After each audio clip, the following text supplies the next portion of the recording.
Halo Kotara FM, selamat datang kembali di season 2 YouTube Kota Raya bersama Kristo Chandra. Kali ini kita akan membahas seputar basic videografi yang bakal berguna banget buat teman-teman Kotara FM. Akan ada 12 episode yang bakal tayang setiap bulannya. So stay tune di YouTube channel Kotara Show, jangan sampai ketinggalan.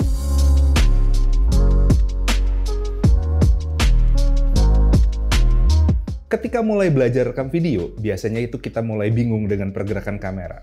Apakah kameranya harus stay, ataukah kameranya harus di tripod, atau malah kita harus handheld? Terus kalau kameranya gerak, gerakannya itu ada pakemnya atau bebas aja? Apa aja sih yang harus diperhatiin kalau kita mau masukin elemen kamera movement di video kita? Yuk belajar bersama Kota Raya. Halo, gue Kristo Chandra, dan di video kali ini gue mau sharing tentang berbagai macam kamera movement yang biasanya gue pakai sebagai sutradara ataupun videographer saat bikin iklan ataupun konten. Anyway, selama ini gue udah bawain cukup banyak topik fotografi di channel ini, mulai dari basic setting, kamera mode, komposisi, dan berbagai topik tentang kamera lainnya. Kalau kalian tertarik dengan topik-topik yang tadi gue sebutin, gue taruh linknya di deskripsi.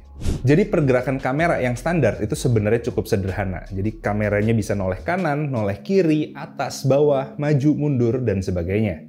Yang mungkin kalian harus pelajari juga adalah setiap gerakan ini ternyata punya nama spesifik dan tujuan tertentu. Kadang namanya dalam bahasa Inggris, atau kadang menggunakan sebutan yang biasanya dipakai secara luas oleh para sineas atau tim produksi. Gerakin kameranya sendiri ini sebenarnya nggak terlalu sulit. Tapi supaya gerakannya stabil, nggak ganggu experience nontonnya, dan bisa menguatkan cerita, gerakan ini tuh punya teknik sendiri yang akan kita bahas di lain kesempatan. Gua mulai dari yang paling basic, yaitu static shot. Jadi kamera movement nomor 1 yang mau gua bahas kali ini itu adalah static shot atau no movement.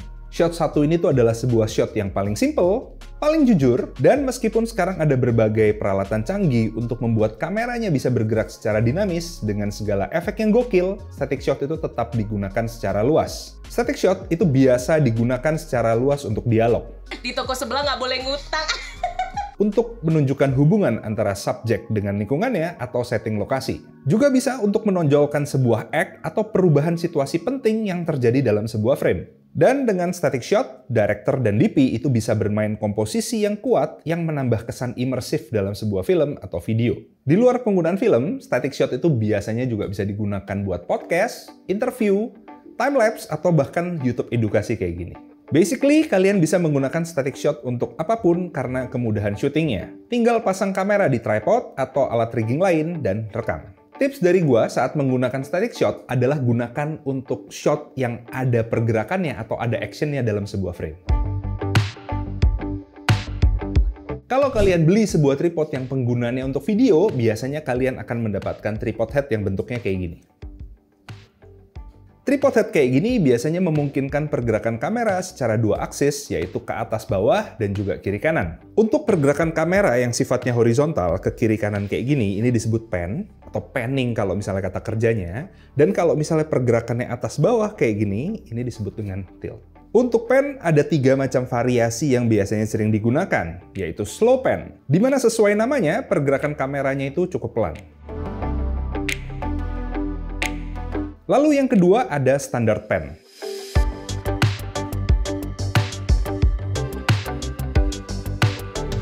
Dan yang terakhir ada juga yang disebut dengan fast pan atau kadang disebut juga dengan whip pan.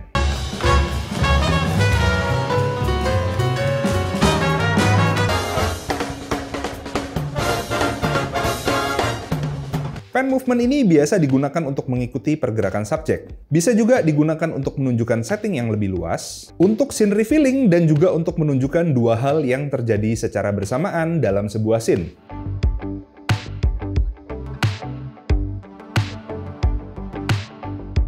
Untuk tilt movement sebenarnya punya kegunaan yang kurang lebih sama dengan pan. Bedanya, pan mereveal scene secara horizontal, sedangkan tilt mereveal scene yang sifatnya vertikal.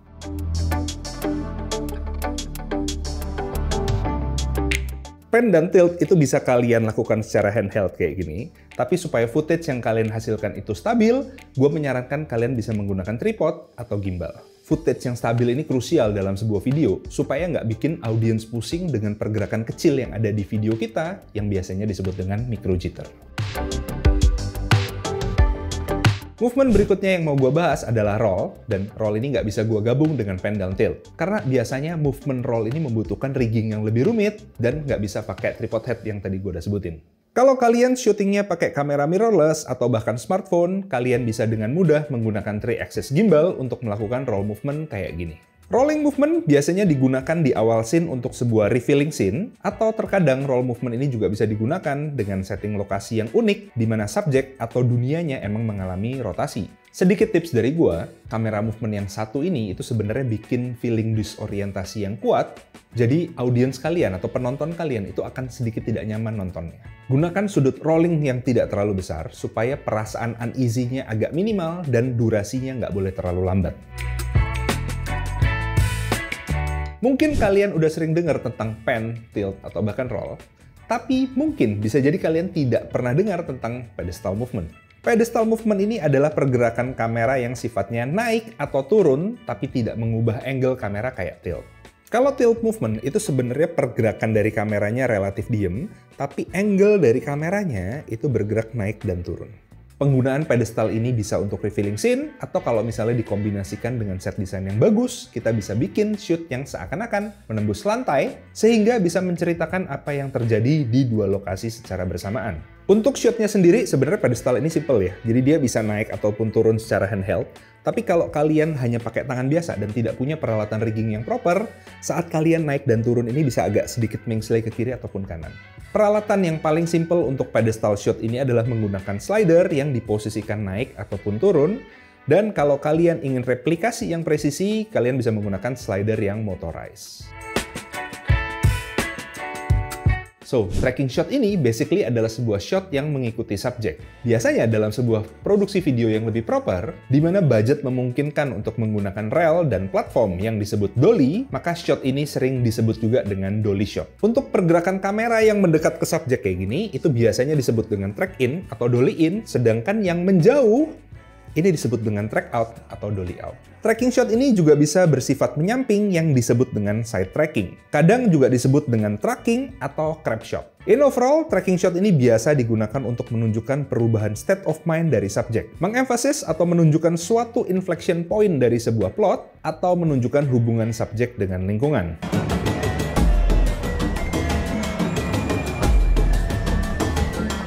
Tracking shot sendiri itu bisa dilakukan dengan berbagai macam teknik, mulai dari handheld, slider, atau pakai dolly yang tadi gua sebutin. Bedanya adalah berbagai macam peralatan yang berbeda-beda ini itu bikin mood atau feeling yang berbeda juga, padahal sebuah shotnya sama. I have to get something to drink. You need one. You're great.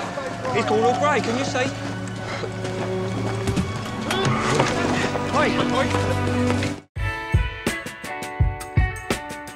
Movement terakhir yang mau gue bahas ini adalah orbit shot. Orbit shot ini secara teknikal adalah bagian dari tracking shot juga, sama-sama mengikuti subjek tapi secara circular atau melengkung. Orbit shot ini penggunaannya juga luas banget. Bisa untuk menampilkan subjek dengan lingkungan, bisa sebagai hero shot apabila dikombinasikan dengan low angle, dan berguna juga buat footage B-roll kalau kalian shoot makanan, produk, ataupun liputan. Gue pribadi sering banget menggunakan orbit shot ini, dan untuk mendapatkan sebuah orbit shot yang mulus, yang bagus, subjeknya tetap berada di tengah frame, itu kalian butuh latihan yang banyak. Orbit shot ini bisa diambil menggunakan dolly dengan lintasan melengkung, bisa juga pakai slider dengan motion control atau parallax mode, atau diambil dengan steadicam dan juga gimbal. Oke, so far gitu aja yang bisa gue ceritain dari basic camera movement. Sebenarnya ada beberapa variasi kamera movement lagi, kayak rig shot, crane shot, atau bahkan drone shot, dan masih banyak lagi. Di luar itu, ada dua hal juga yang bisa mengubah look dalam sebuah video tanpa kameranya bergerak, yaitu zoom dan juga rec focus. Kedua hal ini bisa juga kita kombinasi dengan berbagai kamera movement, supaya dapetin efek yang keren kayak vertigo effect atau dolly zoom effect. Oke, gua Kristo Chandra, sampai ketemu di video Kota Raya berikutnya.